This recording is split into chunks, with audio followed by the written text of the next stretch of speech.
नमस्कार। आज मैं आपको संकटा माता की व्रत कथा सुनाऊंगी। कृपया इस कथा को ध्यान से सुनिएगा और जितने ध्यान से सुनेंगे उतनी ही इच्छा माँ पूर्ण करती है। यह व्रत करने से हर प्रकार की इच्छाएं पूर्ण होंगी, रोग मुक्ति, आर्थिक स्थिति सब सही हो जाता है। आइए कथा आरंभ करते हैं। ओम श्री गणेशाय नमः। एक बुढ़िया माई थी, मध्यवर्गीय परिवार से थी। बुढ़िया माई के एक बेटा एक बहू। बेटे को बड़ी ही मेहनत करके पाला पोसा था। बेटा जब बड़ा हुआ विवाह किया। अब बेटा बहू घर में रहने लगे। बेटा सोचा अब खर्चा बढ़ गया है, क्यों ना प्रदेश जाके कमाऊं। अपनी माँ से बात किया, बोला माँ अब खर्चा बढ़ गया, आगे परिवार भी बढ़ेगा, क्यों नहीं मैं बाहर जाके कुछ धन कमाऊं। माँ बोली ठीक है बेटा, सही कह रहे हो। तो माँ ने उसे विदा कर दिया। अब बेटे के जाते ही बहू बुढ़िया को तंग करने लगी। ना टाइम से खाना देती, ना चाय देती, ना पानी देती, दिन भर ताने मारती, उल्टी सीधी जली भुनी बातें बताती। अब बुढ़िया बहुत परेशान हो गई। घर का भी काम करती, अच्छे से भोजन भी नहीं मिलता, अब क्या करती। पास में ही कुछ दूरी पे जंगल था, वहाँ एक कुआं था। वहाँ प्रतिदिन जाती, जब भी समय मिलता टाइम से जाती, संकटा माता का ध्यान करती और खूब रोती कि मैंने ऐसे क्या कर्म किया। डेली कुएं के पास बैठ के रोया करती। अब उसका नियम हो गया। ऐसे 1.25 महीने बीत गए। अब कुआं के अंदर से एक दिन एक बुढ़िया माई निकली। बोली हे मैया, आप प्रतिदिन आती हो और हरदम रोती हो, क्या परेशानी है बताओ। बुढ़िया माई बोली तुम्हें क्या करना है मेरी बात जान के, सबके घर की बात है, मैं तुम्हें क्यों बताऊँ, तुम मेरा क्या कर लो। लेकिन फिर बुढ़िया माई बार बार कह रही थी नहीं ये बुढ़िया माई बताओ क्या बात है। बुढ़िया माई झल्ला गई। बोली मेरे ऐसे ऐसे दुख है, मैं अपनी बहू से बहुत परेशान हूँ, मेरा जीना हराम कर रखा है, अब बताओ तुम क्या कर लोगे। बोली पास में ही संकटा मैया का मंदिर है, जाओ वहाँ उनसे अपना दुख कहो और वो तुम्हारे दुख का निवारण करेंगी। अब बुढ़िया माई सोची चलो ये करके देख ले, शायद मेरे दुख का निवारण हो जाए। बुढ़िया माई गई और रो रो के संकटा माता के चौखट पर सिर पटक के, नाक रगड़ के अपनी बातें कही। कहते हैं बहुत ज़्यादा दुख हो तो मंदिर में नाक अवश्य रगड़नी चाहिए। प्रार्थना में सबसे बड़ी शक्ति होती है, प्रार्थना भाग्य को बदल देता है, सच्चे मन से की गई हो तो वहाँ बुढ़िया माई प्रकट हुई। बोली हे बुढ़िया माई, संकटा का व्रत करो। बोली हे प्रभु विधि बता दीजिए माता। बोले मिट्टी की संकटा माता और संकट बनाइए, मिट्टी की संकटा माता और संकट बनाइए, और संकटा माता को पीले वस्त्र धारण कराइए, और जो संकट देवता बनाइए उन्हें सफ़ेद वस्त्र धारण कराइए, उनका गठजोड़ा कीजिए, उनका गठजोड़ा कीजिए, और सास सुहागिन बुलाइए, मिठाई पत्तल में मिठाइयों का भोग लगाइए। बोली ठीक है। नियम धर्म पूछ के अपने घर गई।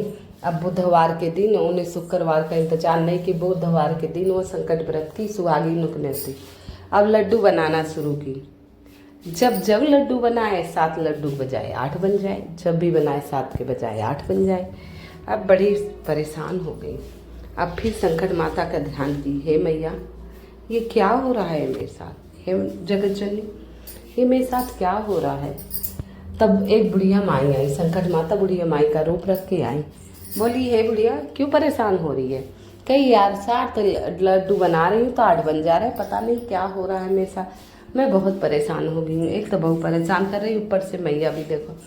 बोली अरे ये 8वां लड्डू एक बुढ़िया माई को अवश्य न्योतना चाहिए, वो बुढ़िया माई मुझे ही बुला लो। अब उनकी बात मांग के संकटा माता को उन्होंने तो दे दिए, काप आ जाइए।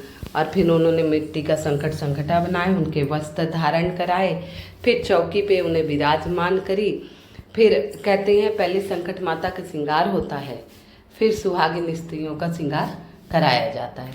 तो संकट माता का श्रृंगार किया गया, बिंदी लगाई गई, आलता बिछुआ सब पहना के उनका श्रृंगार किया गया। अभी तो मान में सिंदूर भरा गया। इसके बाद जो सुहागिन बैठी थी उनका किया गया। फिर 8 पत्तल लगाया गया, एक माता का लेके 9 पत्तल में प्रसाद बराबर मात्रा में बुढ़िया ने रखी। अक्सर सुहागिन को जिमाई। एक संकटा व्रत की, दूसरा करने लगी तो उसका बेटा परदेश से घर आ गया। अब वो व्रत कर ही रही थी, सुहागिन निभा रही थी, पूजा पाठ कर ही रही थी, और पत्नी ने सुना उसका पति आ रहा है, वो भागी गई। लेकिन माँ बोली पूरी विधि विधान संकटा माता का करके, कथा वार्ता सुन के, प्रसाद लेके तो ही मैं बेटे से मिलने जाऊंगी। यहाँ वो पूजा पाठ में बिजी थी।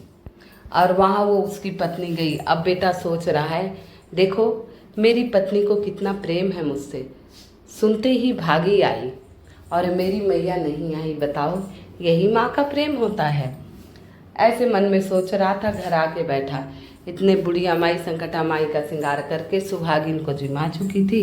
अब अपने बेटे से पानी लेकर आई, कहा बेटा ठीक हो तुम? बोले अरे माँ मेरी पत्नी तो भागी आई और तुम बाद में आई, ये क्या बात हुई?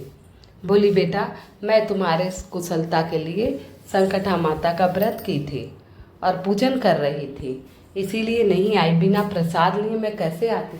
बोले माँ मैं तो घर आता ही आपकी कृपा से आप लोगों की याद आई, अच्छा धन जमा कर एकत्रित कर लिया था, इसीलिए मैं चला आया। माँ आप इतनी परेशान क्यों हो? तब माँ ने अपनी सारी आप बीती बताई।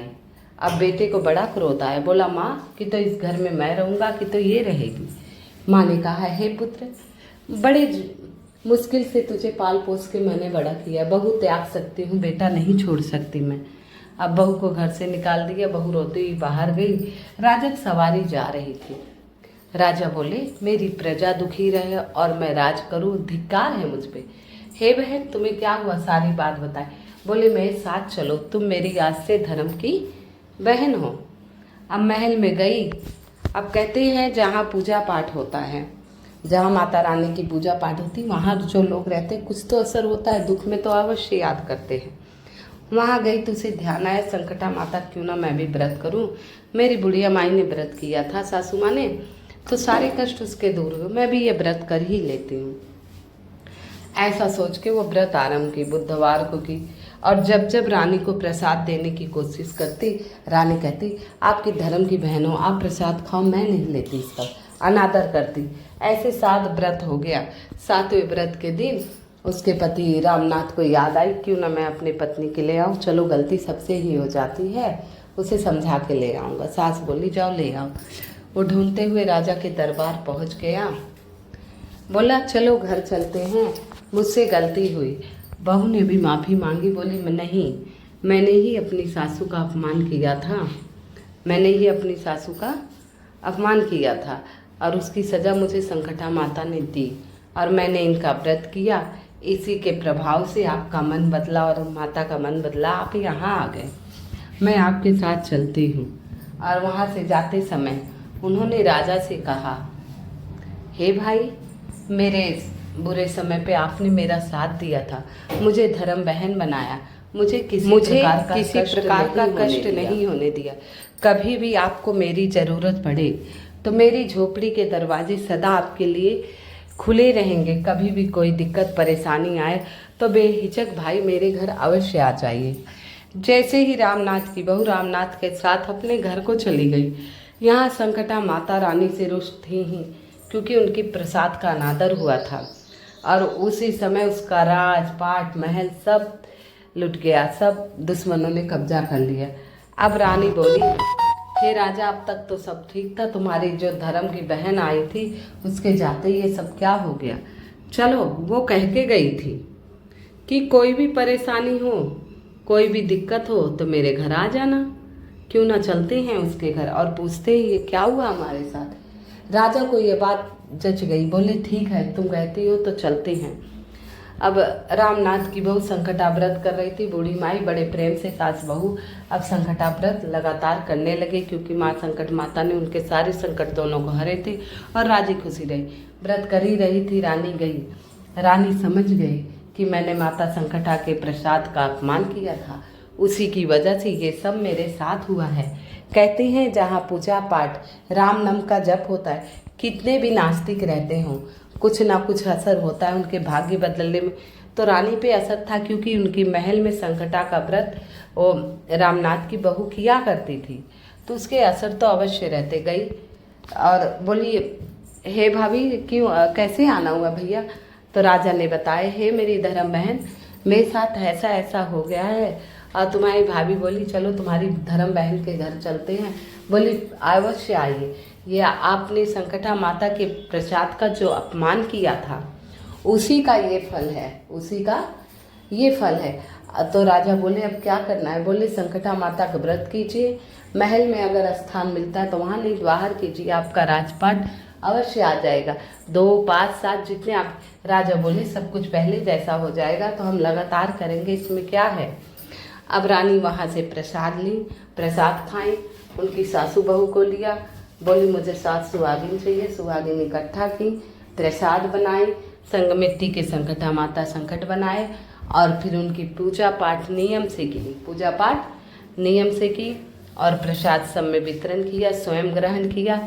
ऐसे 5 पूरा नहीं हुआ संकट व्रत, उनके राजपाट लौट आए और रानी गर्भवती 9वें महीने एक सुंदर से बालक को जन्म दिया। कहते हैं इस कथा को कहने, सुनने और शेयर करने से हर इच्छा पूर्ण होती है। तो बोलिए संकटा मैया की जय। जैसे संकटा मैया रानी की, उस बुढ़िया माई की, उस बहू की इच्छा पूर्ण करी। हे संकट माई, जो यह कथा सुने सबकी इच्छा अवश्य पूर्ण करना, भूल चूक सब क्षमा करना, दीदा गोडा सबका बना रहे, नाती पोता सोने के पालनम झूला झूले, चांदी कटोरी में दूध पिए। अगर आपको मेरी वीडियो पसंद आ रही है तो कृपया लाइक एवं सब्सक्राइब अवश्य कर दीजिएगा। कमेंट में जय संकटा